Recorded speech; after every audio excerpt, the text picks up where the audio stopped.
Dimanche, il y en a pour tous les goûts.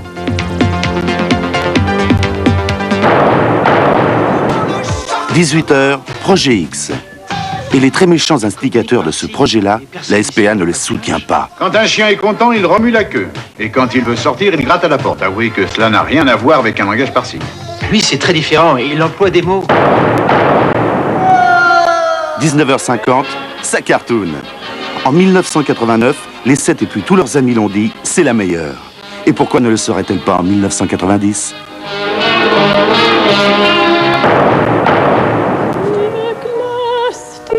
20h30, le festin de Babette.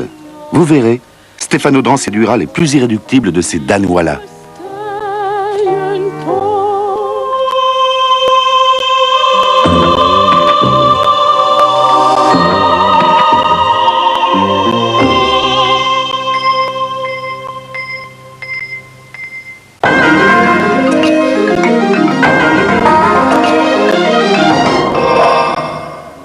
Bonsoir, internes et chefs de clinique des hôpitaux de Paris et de la région parisienne ont décidé une grève des urgences de 2 jours à partir de demain matin. En début d'après-midi, ils étaient plusieurs milliers dans les rues à braver la pluie pour la défense de l'exercice libéral de la médecine. En ce qui concerne les négociations, à noter que les responsables de la Caisse nationale d'assurance maladie ont fait un geste en faveur des chefs de clinique.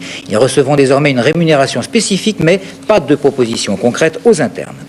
Aux assises, le procès de 2 hommes, 2 policiers accusés d'avoir en décembre 86 en plein quartier latin à Paris frappé Malik Oussekine, un étudiant tranquille qui ne manifestait pas. Malik Oussekine est mort. Les 2 policiers risquent 15 ans de prison. Alain Contrepas.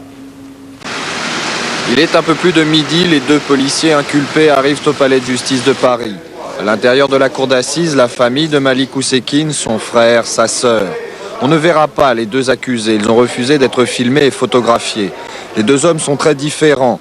Jean Schmitt, brigadier chef de 56 ans, est désormais à la retraite. Il nie avoir porté les coups mortels. Christophe Garcia, lui, est toujours gardien de la paix. Il a 26 ans, il reconnaît les faits. Au milieu de la salle d'audience, divers objets ayant appartenu aux policiers. Des téléviseurs permettront aux jurés de revoir les images des journaux du 6 décembre 1986.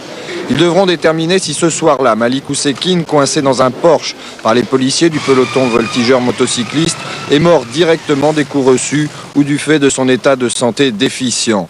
Autre question, la responsabilité du brigadier Schmitt qui a toujours nié avoir participé au passage à tabac alors que son arme de service a été retrouvée sur les lieux.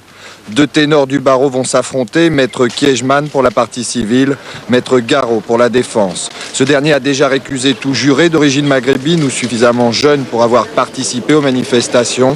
Le verdict devrait être rendu vendredi.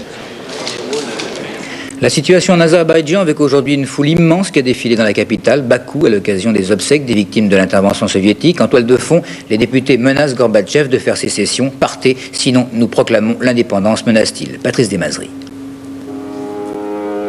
La rupture est totale, une foule immense, 1 million de personnes selon les nationalistes aujourd'hui dans les rues de Bakou pour l'enterrement des victimes des affrontements avec l'armée rouge. Une démonstration de force sous la statue de Lénine qui s'est déroulée dans le calme, l'armée n'est pas intervenue.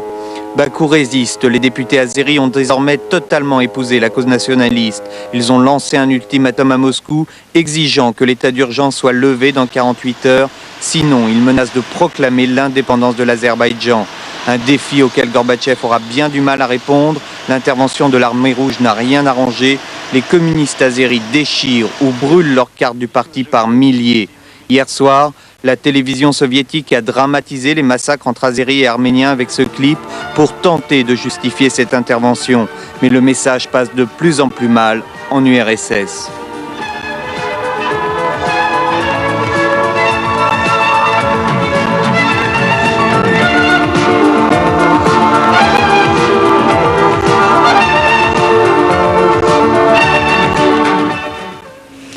« 50 000 Allemands de l'Est ont manifesté en début de soirée à Dresde pour demander la fin du pouvoir communiste. À Leipzig, ils étaient tout à l'heure plus de 100 000 à défiler pour les mêmes raisons. Enfin, en Yougoslavie, la Ligue des communistes a décidé de renoncer au monopole politique que lui garantit la Constitution. Difficile début de semaine à la Bourse de Paris avec une baisse de 0,53% en fin de journée. Pratiquement 3 contraventions pour le prix de 2, si l'on en croit l'initiative du ministère de l'Intérieur. Dès le printemps prochain, 30% de réduction si l'on paye sur le champ ou dans les 3 jours. Mais ça ne concerne pas les des amendes de stationnement. Le rallye de Monte-Carlo endeuillé, un virage raté pour le R5 Turbo de l'équipage Bertaudière-Malocène. Ce dernier copilote est mort à la suite d'une chute de 200 mètres. Le pilote Jean-Claude Bertaudière, grièvement blessé. La mode du printemps, ce sera court, jambes dévoilées. Chez Balmain, on a réinventé le tailleur, mais on n'a pas oublié non plus les robes en crêpe ou en mousseline.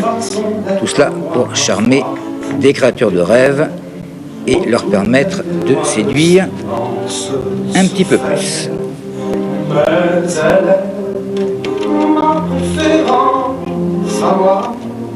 Voilà, sans redescendre sur Terre, la météo de demain, prévision Alexandra Cazan. UAP, plus de 30 000 personnes à votre service. Numéro 1 oblige. Bonne nouvelle, demain il pleut et il neige sur les Alpes dès 1700 mètres. Toutes ces bonnes nouvelles, nous les devrons à une très belle dépression au nord de l'Islande. Demain matin, au nord d'une ligne Strasbourg-Nantes, on démarre la journée sous les nuages et la pluie. Au sud de cette ligne, c'est un dégradé vers le soleil qui lui semble camper près des côtes méditerranéennes. Demain après-midi, notre front joli poursuit sa traversée vers l'est. Il couvrira le nord d'une nouvelle ligne qui s'étendra cette fois-ci de Lyon à Bordeaux. On aura de la neige donc sur les Alpes dès 1700 mètres et plus au sud, toujours notre dégradé vers le soleil. Les températures demain après-midi s'échelonneront entre 8 degrés à Strasbourg et 15 à Montpellier et Ajaccio.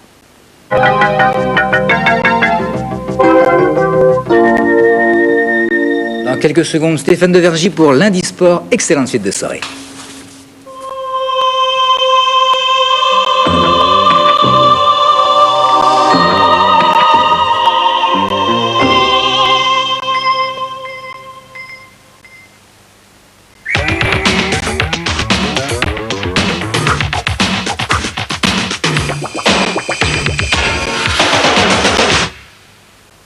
Bonsoir. Contrairement à ce qui était programmé, pas de réunion de boxe en direct ce soir, puisqu'en raison du forfait de Wissenbach, l'adversaire de Pierre-Franck Winterstein, la réunion de Levallois-Perret a été annulée. Pas de basket non plus mercredi soir. Nous ne diffuserons pas le match de Coupe d'Europe Barcelone-Limoges. Nous programmons en remplacement du volleyball avec la rencontre de Coupe d'Europe des clubs champions Leipzig-Fréjus. Voilà pour les modifications de programme. En remplacement donc de cette soirée de Levallois, de la boxe de très haut de gamme, ce soir Jean-Philippe Lustig nous a préparé 3 combats. Nous verrons dans quelques instants John Mugabi et 2 championnats du monde, dont celui de Prince Charles Williams. À l'antenne à l'instant, John Mugabi, tandis que Williams dans son championnat du monde. Après la boxe, le foot américain. George Eddy et Philippe Châtenay nous proposent la meilleure des 2 demi-finales du championnat, Denver-Cleveland. L'occasion de revoir le bras magique de John Elway, le quarterback des Broncos de Denver. C'est notre dernier rendez-vous de foot américain avant la grande finale du Super Bowl dimanche prochain à partir de 23h en direct sur Canal+. Tout de suite sur Canal, la partie football de Lundi Sport. En Angleterre, Liverpool et Aston Villa se livrent à un drôle de duel en tête du championnat. Lors de la 23e journée, Liverpool se rendait à Crystal Palace. Crystal bien décidé à prendre sa revanche après le 9-0 encaissé à Anfield Road, tandis qu'Aston Villa recevait Southampton. Tout cela en images avec Christian Delcourt.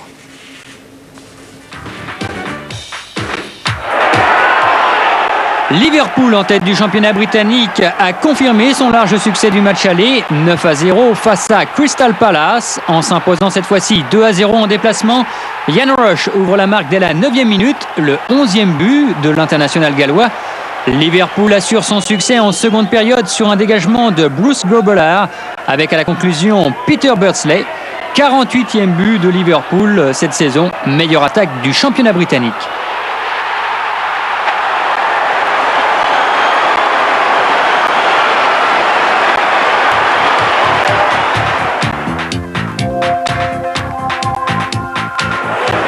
C'est à la différence de but pour l'instant que l'équipe d'Aston Villa, qui compte un match en moins, est seconde, mais à égalité de points tout de même avec Liverpool. Aston Villa, qui a évité la relégation de justesse l'an passé, ouvre la marque par son ailier droit Daly à la 39e minute.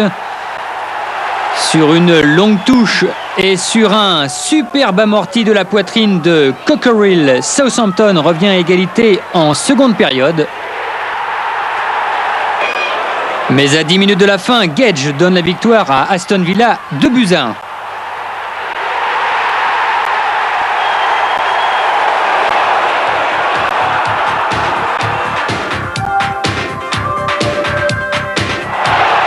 La seconde victoire à l'extérieur de cette journée est venue de Nottingham Forest, vainqueur 2-0 à Derby County, qui reste pourtant la meilleure défense du championnat avec 21 buts encaissés en 23 rencontres.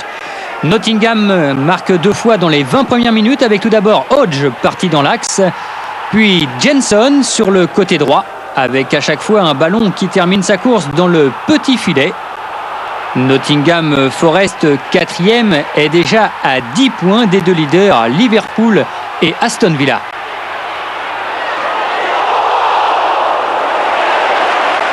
Derrière le duo de choc Liverpool-Aston Villa, Arsenal ne décroche pas, même si Arsenal compte 4 points de retard sur les leaders. Les canonniers recevaient ce week-end Tottenham face à face de deux très grands attaquants, Gary Lineker, Tony Groves. Battu au match aller de ce derby 2-1, Arsenal en maillot rouge et blanc était fermement décidé à l'emporter à Highbury face à une équipe de Tottenham légèrement distancée dans le championnat et malmené en ce début de match, malmené par l'avant-centre d'Arsenal, Terry Groves, qui reprend ici un centre de Rollcastle, une reprise de volée, suivi d'un bon arrêt de Tordsverd, le gardien de l'équipe de Norvège. Et Groves pour la remise en jeu, Smith de la tête, occasion pour Arsenal et nouvel arrêt de Tordsverd, décidément mis sérieusement à contribution en ce début de match. Toujours Rollcastle au milieu qui a cherché Groves. Et coup franc en faveur d'Arsenal pour la tête de Smith peut-être. Le ballon revient à Groves qui frappe sur la transversale, nouvelle occasion pour Arsenal avec toujours Groves. Coup franc pour Arsenal, on va chercher Bold. Le ballon parvient à Groves qui reprend deux volets. Décidément omniprésent à la pointe de l'attaque d'Arsenal, Terry Groves.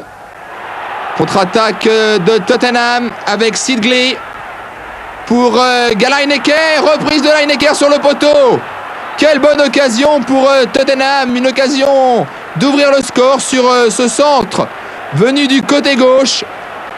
Suivi d'une très belle reprise de Gary Lineker qui vient s'écraser sur le poteau. On retrouve le gardien de Tottenham, Tordsverd, long dégagement pour Lineker à l'approche de la surface, frappe de Lineker et bon arrêt de John Le Kick. 0-0 à la mi-temps entre les deux équipes. L'autre numéro 10, Alan Bold, le numéro 10 d'Arsenal pour reprendre peut-être ce corner. Dévié pour Adams, reprise d'Adams, c'est but. But d'Arsenal après 63 minutes. Arsenal qui ouvre donc le score en début de seconde période sur ce corner. Dévié par Bold et repris de volée par Adams, qui marque ainsi son 4e but de la saison. Tandis que Paul Walsh est rentré à la place de Van den Hoof pour Tottenham. Paul Walsh qui se bat comme un beau diable. Mais le ballon profite à Rockesall. Contre-attaque d'Arsenal. À droite pour Groves, frappe de Groves dans la surface et un arrêt en deux temps de Tordsverd. Nouvelle occasion pour Arsenal une nouvelle fois, emmené par Groves. Alors qu'ici c'est une très longue relance pour Alan Smith, meilleur buteur du dernier championnat d'Angleterre avec Groves. Thomas qui profite de cette erreur de la défense et petit lob de Thomas et bon arrêt de Tordsverd. Très bon match du gardien norvégien. Très bon match également de Groves à la remise en jeu qui demande à ses partenaires de monter. C'est terminé. Victoire 1-0 d'Arsenal grâce à un but marqué par le capitaine Adams. En Italie, Marco Van Basten a pris seul la tête du classement des buteurs avec 12 buts, dont 5 lors des 2 dernières journées. Van Basten, principal artisan lors de cette 21e journée du succès du Milan AC à Udine. 21e rendez-vous marqué par la rencontre qui opposait le leader Naples à Vérone. Thierry Dujean. Mélodie en sous-sol pour le leader Naples qui ouvre le score par Baroni avec l'aide du mur devant le dernier du classement Vérone avant de marquer une nouvelle fois. Maradona retrouve la forme et Naples s'impose 2-0. À 2 points derrière, l'Inter de Milan, vainqueur de la Sampdoria grâce à l'As des As, l'Allemand Lothar Matthäus marque à 2 reprises et l'Inter l'emporte 2-0.